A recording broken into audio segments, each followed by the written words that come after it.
Good morning, welcome to CATEX-TV. My name is Frank Fortunato. This is a live broadcast from Princeton, New Jersey. Today is Monday, August 30th, 2010. It's 11:30 a.m. Eastern Daylight Time in the U.S.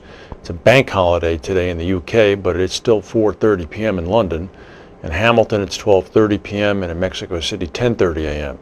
If you need to reach us during the broadcast, you can phone in toll-free at 1-866-67-CATEX. Overseas, our AOL instant mail address is CATEX-TV. Well, out in Colorado, no doubt, Professor William Gray is ecstatic. Finally, it's hurricane time. Let's go to the videotape, as they say.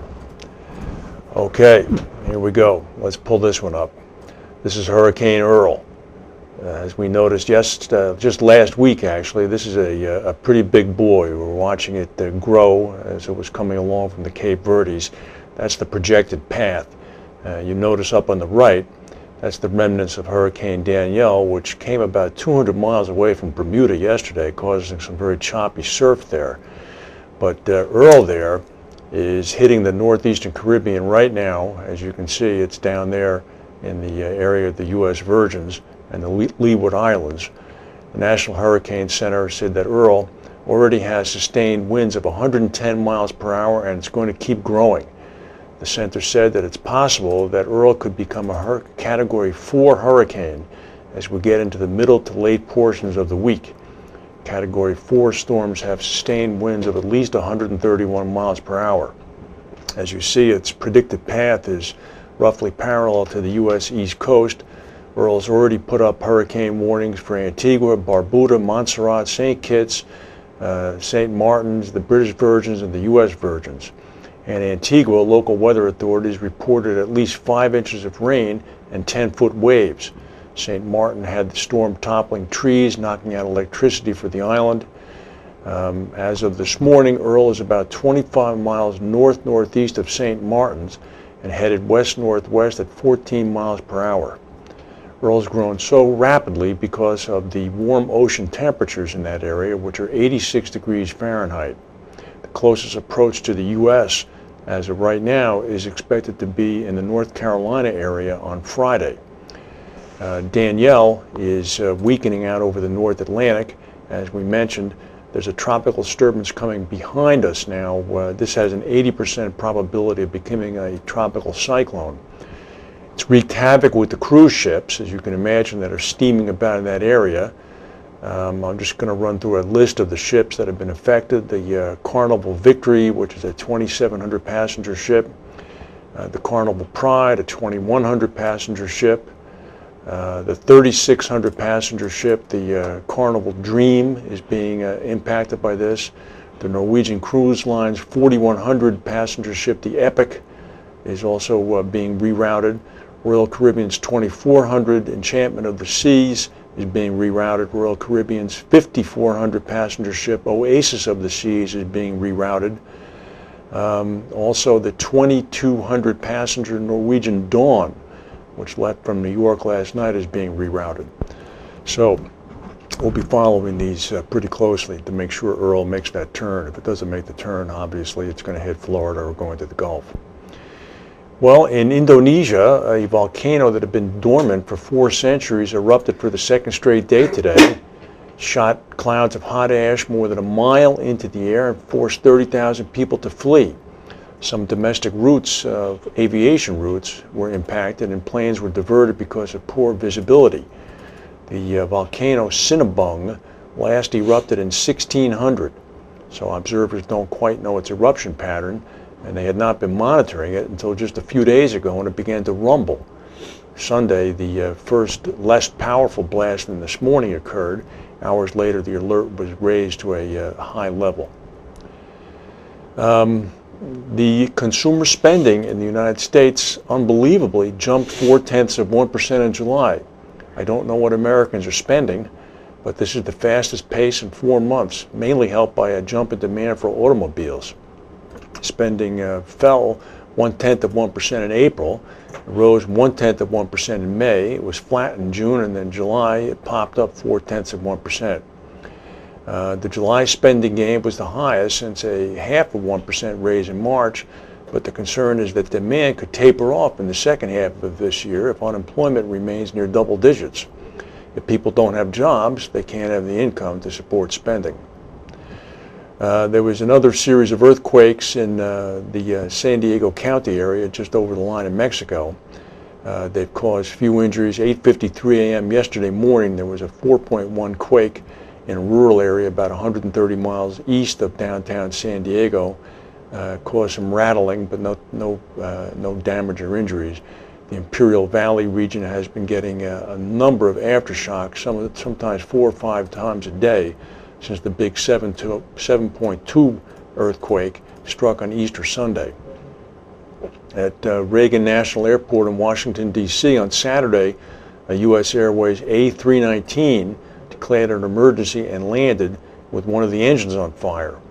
A spokesperson for the airline said the crew of U.S. Air Flight 1764 declared an emergency because of a mechanical issue that occurred as the plane was making its approach international from Charlotte at about 7 p.m.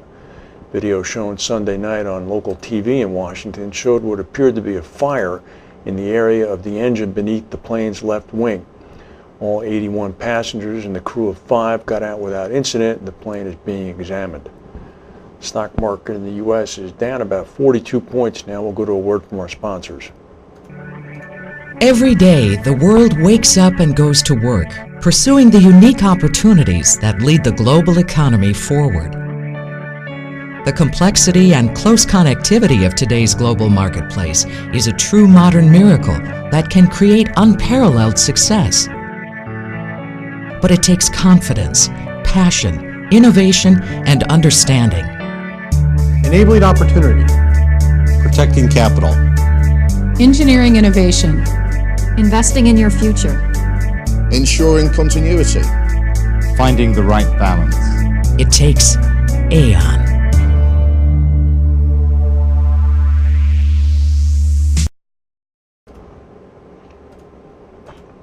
It's unknown whether or not there'll be an insurance claim on this, but a painting by Renaissance master Titian in one of Venice's most picturesque basilicas has suffered water damage after firefighters extinguished a blaze in the basilica. The museum superintendent of Venice says the damage is not dangerous. The fire broke out Sunday night. Firefighters doused the basilica and water seeped through the roof, damaging Titian's David and Goliath. It's one of 3 Titians that line the ceiling of the sacristy. The other 2 weren't damaged. The curator ordered that David and Goliath be removed for repairs.